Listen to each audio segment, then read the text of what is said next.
Audio Jungle.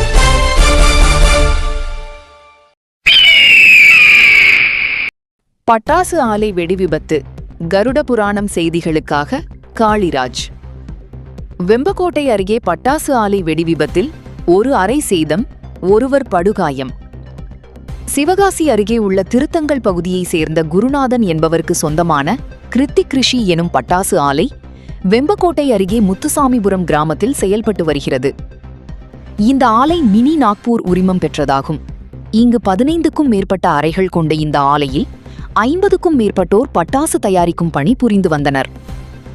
இந்த நிலையில் இன்று 7:45 மணியளவில் கெமிக்கல் அறையில் ஏற்பட்ட உராய்வு காரணமாக தீ விபத்து ஏற்பட்டது. அறையின் மேற்கூரை முழுவதும் சேதமடைந்தது. இந்த தீ விபத்து காரணமாக மற்ற அறையில் இருந்த தொழிலாளர்கள் தப்பி ஓடினார்கள்.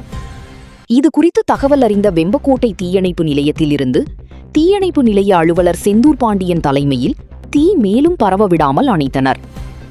இந்த விபத்தில் சிவகாசி அருகே உள்ள காக்கிவாடான்பட்டியைச் சேர்ந்த சொக்கர் என்பவர் மகன் 62 வயதுடைய சுப்பிரமணி என்பவர் 80% காயங்களுடன் சிவகாசி அரசு மருத்துவமனையில் சிகிச்சைக்காக அனுமதிக்கப்பட்டார்.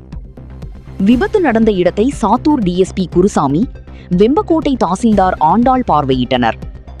இது குறித்து குண்டாயிருப்பு கிராம நிர்வாக அலுவலர் மகேஸ்வரன் கொடுத்த புகாரின் பேரில் பட்டாசு ஆலை உரிமையாளர் குருநாதன் மீது ஆலங்குளம் போலீசார் வழக்கு பதிவு செய்து விசாரணை நடத்தி வருகின்றனர்.